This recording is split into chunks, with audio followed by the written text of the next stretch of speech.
What's up, peeps? It's your friendly neighborhood YouTuber. Sorry. Alright, guys, so today we are going to be... Check me out on all major social media platforms: Instagram, TikTok, Macari, and Facebook. Ow! See you there, babies. Hey, what's up, everyone? It's your friendly neighborhood YouTuber, guys, and today we're going to be taking a look at Stark Raven. Who the F is Stark Raven? I have no idea. Here's a little read-up. There's a little picture of Stark Raven right there. We're going to do a read-up because we're going to get a little bit familiarized. I know there's a character called Stark Raven in some other universe. I think it's like a kid show or something.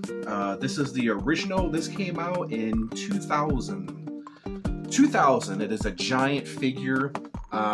Here are some of the figs that you can buy. The Stingrazor looks pretty cool. And then you have Lunacy, Death Shadow, and Scorpion. There's Lunacy, Death Shadow. So if you guys are familiar with watching my channel, you guys know when I first started out, it was kind of a retro channel. I started reviewing. I was reviewing a lot of retro figs mixed in with some newer figs. Within this past year alone, I think I started doing more newer figs than I've ever have, and I haven't really reviewed any retro figs. So we're gonna take a look at Stark Raven, take him out the box, see how cool he looks, do some measurements, do all that great stuff. So if you guys are tuned in for a little retro review, a little throwback, I just want to say thank you, and let's get this party started. Okay, guys, so here is the creators, Endless Horizons Entertainment, Art Asylum. I have done some figures on Art Asylum before, so yeah, this is nothing new. So here's a little, here's all the people responsible, if I can speak, jeez, right there. And so here's a little read up. So let's get familiarized with Stark Raven. Okay, 2 years ago, the man who would become Stark Raven was a member of a highly classified government agency called the NEST, Network of Elite Soldier and Technology. After they used his technology for their own evil purposes, the NEST subjected Stark Raven to a form of advanced brainwashing known as soul washing, in an attempt to strip him of his will, emotions, and a tortured lost soul emerged. Now Stark Raven has returned to expose the nest and to attempt to rediscover his lost humanity.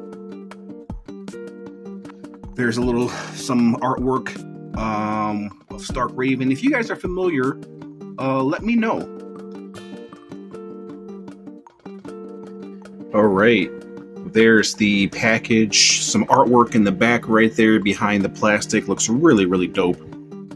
Alright, guys, there is Stark Raven out of the package. I have to admit, it actually looks really, really cool, man. I mean, you know, compared to other superheroes, I mean, you know, when you're reviewing obscure, you know, action figures or superheroes, you know, that people don't know too much about, whether they be from Marvel or DC, it's kind of like, oh, it's something new, you know what I mean? So yeah, but this is a character that I believe no longer exists in comic books.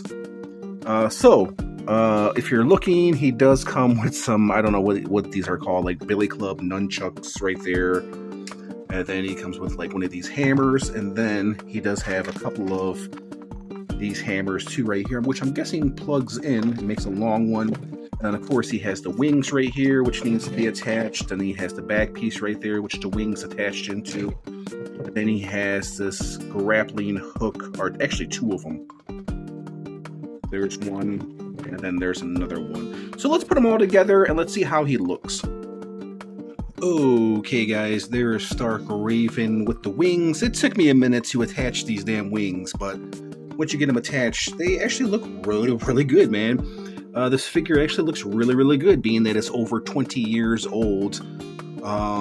He's really, really cool. I like how he looks. He does have like a very Wolverine, maybe Nighthawk look to him. really, really, really dope. So let's take a closer look at his weapons, and then we'll take a closer look at, we'll take a closer look at his base. So his base is pretty much this right here, a tombstone, nothing on there, nothing marked. And it's okay looking base. His feet don't really peg into it that great because the rocks kind of get in the way. But overall, it's a nicely textured base. And when you can stand him on it, it'll probably look really, really good. So let's take a closer look at his weapons. Okay, so if there's one good thing about this figure, he does come with directions, so having directions for his wings was mighty helpful. Weapons snap together and fit in hand, so yeah, you can snap all those weapons together. He does have large throwing forks fit in his holes by elbow is shown. Throwing small throwing forks fit in holes by wrist. Try saying that sentence 5 times fast. Okay, so he does have all these cool little weapons, these cool little gadgets right here. You can peg this in here and make this a big pole right there. I speak for all men when I say if only we can make our pole a little bit bigger. Okay, so, and he does have, and you can peg it into here as well. Peg this into here like that. Have this kind of weaponry here. He only has like one peg. That kind of sucks. So he does have like, I don't know how to explain it, like these grappling things, I guess, that go into you and snag you, kind of like a hawk, but he's a raven. And he does have another one right here as well, which are actually pretty nicely detailed. I like that a lot. You can unhook it and then make the pole bigger. Oh, actually, you know what? You could peg that in there, which is it's a little bit warped, and then you can peg this piece in here. Yeah, now you have yourself a bigger pole with a dog catcher thing attached to it. That's pretty cool. I like that. It's a little warped. It's been in a box for over 20 years, so what do you expect?